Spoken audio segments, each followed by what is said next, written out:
Երեք գիրք, որոնք մոգական ռեալիզմի միջոցով ցույց են տալիս 3 տարբեր ազգերի ողբերգությունները։ Կեսգիշերի զավակներ, Սալման Ռուշդի։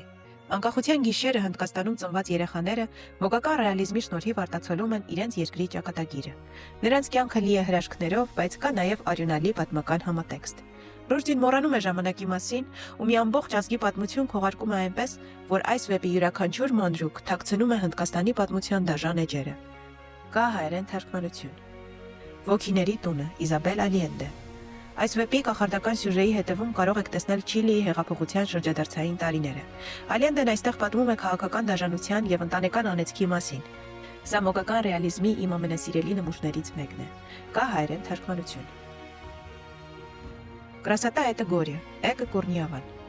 Այս գրքում հեղինակը պատմում է Ինդոնեզիայի գաղութային ժամանակների դժոխային տարիների մասին։